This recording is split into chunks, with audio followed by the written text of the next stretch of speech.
I want to talk about blessings. Malaysians like blessings. Malaysians are interested in blessings. Malaysians are fascinated by blessings. When a High Lama comes, they want to go and get a blessing. When there's a holy object there, they want to get a blessing. When a temple medium takes trance, they want to go get a blessing. When a great guru from India, like Sri Bahananda, Avatar, whatever, I don't know, comes from India, we all want to get a blessing. When a great Lama from Tibet, His Holiness, His Eminence, His indestructibleness, venerable, blue Rinpoche is coming from Tibet, we all want a blessing. And then when His Holiness the Pope comes, we want a blessing. We all want those. We all want a blessing. We all are interested in a blessing. You know, sometimes they have special lecture halls set up, and we all run there. We put our little 10 readings in there, you know, into the donation packet because that's the requirement for the blessing. Mine's cheaper. Mine's $9.99. Much cheaper. And mine is very good because I know you're Malaysian, and I'm becoming Malaysian. You get one blessing, you get one for free. So you get a blessing voucher card. Alright? So what happens is that we all want a blessing. What is a blessing? How do we get a blessing? Why do people have the power to bless? Why does an object have the power to bless? What happens after a blessing? What do we do with a blessing? And that's what I want to talk about with all of you is what is a blessing? What does a blessing entail? How do you know you've been blessed? How do you know that this Lama didn't just put some empty little gold thing on top of you, bless you, collect your 10 ringgits? Just pay 10 ringgits from here. After this, I can go Shangri-La, have a nice din-din with a few friends. And afterwards, I'm going to have a question session. Because everybody here's, we do it unconditionally, unlike in our Tibetan monasteries, where the teachers teach and you don't ask any questions. Because most of the people who go to teachers don't know much to ask questions and not very educated. But all of you are very educated, and all of you are very smart, and all of you can think and put two and two together. So I encourage questions, because I don't know everything, but what I do know, I'm very happy to share. And I have full confidence in what I'm talking about. And I have full confidence in Lord Buddha's teachings. So I don't have an issue with questions. I don't believe in religious organizations that don't allow questions or questioning or doubt. When they say, oh, you have doubt and you're bad, you're going to hell. I don't believe that. I think I'm in hell if I have doubt and you don't let me ask. So for me, asking questions is very integral, because if you're confident about what you're talking about, why can't people ask you? And if you don't know something, you just tell people you don't know, you look it up and let them know. Because it's not possible one person knows everything. Alright? What's a blessing? A blessing is something that is conferred upon us that we feel is holy, that will change our lives. That's what a blessing is. Malaysian view of blessing. After I get a blessing, I will be rich. I will hit 40. I will finally find the prince in shining armor or the princess sitting there waiting for me to kiss her awake. Or I get a new car or a new house. Malaysian version of blessing. A, 4D. B, love. C, house and car. That's Malaysian version of blessing. Okay, no problem. Buddhist version of blessing. When you get a blessing, your minds open up and transform. You see, many of us have had many lives. We've had many, many lives. All of us in this room are Rinpoches. It's just what we were doing in our life makes us different Rinpoches. Some of us were prostitute Rinpoches, reincarnations. Some of us were, hoodlums. Some of us were, CEOs. Some of us were soldiers. Some of us were nuns. Some of us were Christians. Some of us were Buddhists. Some of us were Hindus. Some of us were, white and black. We were born all over and everywhere on this planet. And that's something not identified with just Buddhists. That's also identified in Western theory and psychotherapy now. Because it's something that people can't deny anymore.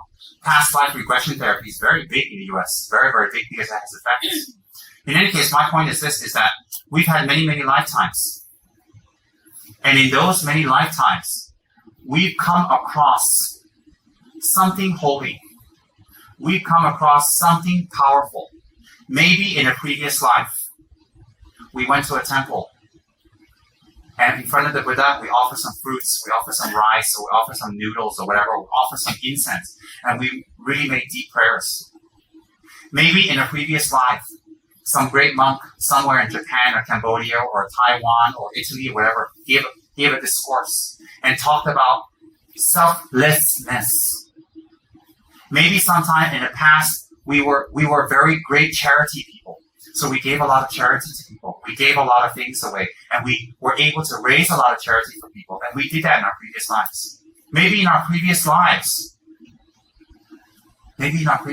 we were great artists and great carpenters. And we painted beautifully, and our paintings brought joy to many people. We decorated churches and temples and mosques and synagogues. We did that to bring beauty to something holy. All of us have done something in our previous lives. It is said in the Lamrim, the Buddhist Bible. Don't forget that, Lamrim. It says in the Lamrim that we have taken so many rebirths that every single parent, every single person in samsara has been our mother or our father at one time or another. That many times. An example is if you live in a small town. If you live there long enough, you're going to know everybody. If the population is 1,000, 2,000 people in a small town, many small towns in the U.S., you're going to eventually know everybody there. Even if someone's totally a hermit, introvert, and they stay home, they leave their house once a month to go get groceries, you will bump into them at one time or another.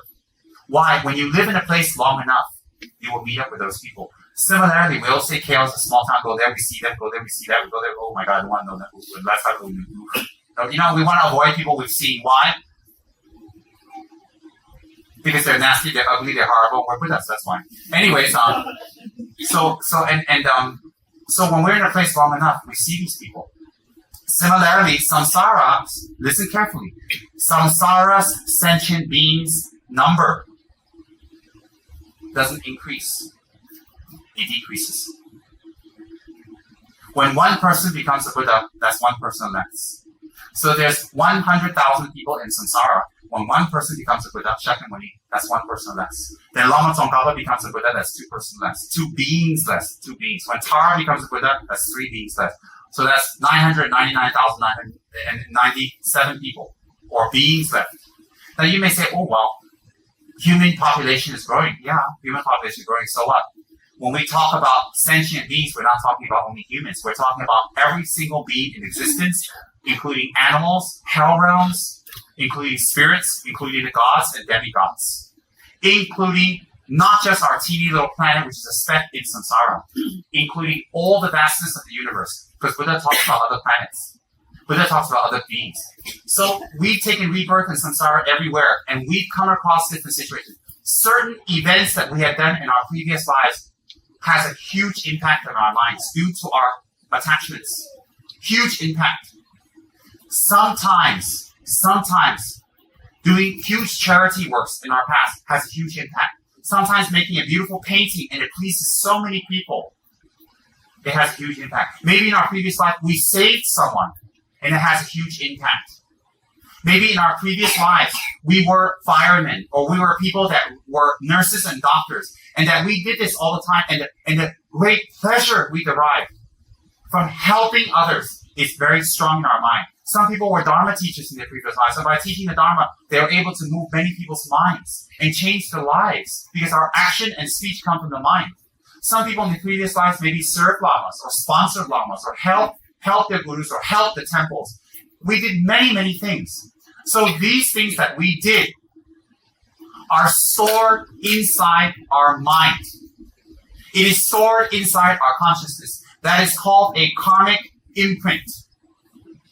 So these things that we did in our previous lives, religious or not religious, doesn't matter, are stored in our subconscious mind and carried with us life after life after life after life. So if it's something we have done for many lifetimes, the same thing, of course, that very thing we've been doing for many lifetimes becomes stronger in our mind. Much, much stronger. So if something we have done for many, many lifetimes, again and again and again and again, it will have a very strong imprint. So that in this life, when we're born, we will have a natural liking, a natural disposition towards that object or towards that activity. Let me repeat again, listen very carefully because I'm teaching you the workings of the basics of Buddhist practice, the fundamentals, which is karma. When we have done something many times in previous lives, we become familiar. When we become familiar, that sticks out in our mind very strongly. Now, it could have been something we've done for the last 10 lifetimes or 15 lifetimes. Maybe we were leaders. Maybe we were leaders of a county. Maybe we were mayors, or maybe we were, ministers for a few lifetimes. And in that lifetime, as a minister, we did things that were tremendously beneficial. Then in this life, we will have these kind of qualities. We'll have this kind of look. We'll have this kind of appearance where we can lead people, and that our appearance can lead and guide and help people if we concentrate our efforts and go toward that direction. Simply have done something in your previous life doesn't mean in this life you'll be very good. It means that you'll be going towards that direction and you'll like doing that. It means that you are drawn towards that, but it doesn't mean that you will be good at it instantly. But you will be faster and quicker than other people who have not done it in their previous lives. So in your previous lives, if you enjoy eating, maybe you were animals for a few lifetimes. You enjoy it. This life, you're going to enjoy it. You're going to look forward to it. You plan yourself around din, you plan yourself around meals, you plan around restaurants, you want to get dressed for it, you want to eat. You discuss the menu, you talk about it, you have meetings, you do divinations, what food should I eat tonight, everything. I'm not putting anyone down because that's what you're used to. There are some people who don't care about food. They care about the way they look, how I look. Is my hair okay? Is my skin okay? All right, quit looking at me. And they're worried about, are they skinny? Are they fat? Every time they see you, their mantra is, am I fat? Anyways, if you're very interested in the way you look, and this is just for women. Women are more obvious about it because society says so. There are a lot of men who are quite vain. When you're not looking at them when they're in the bathroom, they're there for hours. Doing what? I don't know. Hours. So just because you're a woman doesn't mean it's just you. No. Vanity is how you look. It's not just woman or man. Men just do like, we're not looking like that, right? My point is these are things we've done for many lifetimes. And their imprint will be very strong. So people are very attached to the looks and how they look. Maybe in their previous lives, there were people who were very beautiful. And so they use their beauty to acquire things. And it's not necessarily negative things. Maybe very handsome men, they've moved on in business, and they moved on in things, get a beautiful wife or whatever because they were handsome. Beautiful women, maybe in the past they got things because they were beautiful, whatever. So they have this attachment towards beauty. And then maybe in their previous lives they were wealthy. They're wealthy. And in this life, they have a very big, strong grasping and fear of losing wealth or getting wealth or trying to get wealth. We have done many things, and it's imprinted in our mind. And in this life, or in our life, when we have the opportunity to come across environmental calls, listen carefully. I'm giving you big Buddhist terms here, but I'm putting it into words that all of us can understand, layman's words. Environmental cause. We need a karmic cause. That is something we have done. It's been imprinted in our mind. We need an environmental cause. That is something to open. Gan sivere. Gan sivere means the object we have planted or the seeds that we have planted to grow, to manifest, to germinate. So therefore, if in our previous lives we were great artists, and this life, we've been a housewife, we've been cooking spaghetti all day, we've been cooking mihun all day long with rice, and our wonderful lion husbands, the other direction, lions come home, and then we have wonderful 8 kids, and they all need to go to college, and we make $1,500 a month, we have a happy life. In any case, all of a sudden, our wives, go to see art or see something on TV, or go to an art class, or one of their friends introduce them art. All of a sudden she goes, I love art. I want to do it. And that was crazy. In reincarnation Van Gogh here. No laugh, you're crazy. Cook my mihun. No, actually, very strong inside. She thinks, I want to do art. Oh. So your wife becomes very interested, and she wants to do it. And it comes from where? It comes from a previous life where she has done this, and it had a huge impact. Huge impact. Very strong. So therefore, it comes from somewhere. Some people say, what happened to you all of a sudden? Similarly, some of us in our previous lives have done meditation. Some of us in our previous lives have met our lamas and practiced with our lamas. Some of us in our previous lives have listened to the Dharma. Some of us in our previous lives have prayed to Lama Tsongkhapa. So when we hear Lama Tsongkhapa's name, when we hear about our Lama, when we hear about the Dharma or meditation, you know what happens? Something inside opens up. That opening is called the karmic imprint germinating. And the condition for it to open is external, environmental. So when we come across the Dharma talk and we listen to the truth, it opens us up. And sometimes we don't know why. We know, sometimes a husband says, oh, I love the Dharma talk. I want to go. And the wife says, what's going on? You're crazy.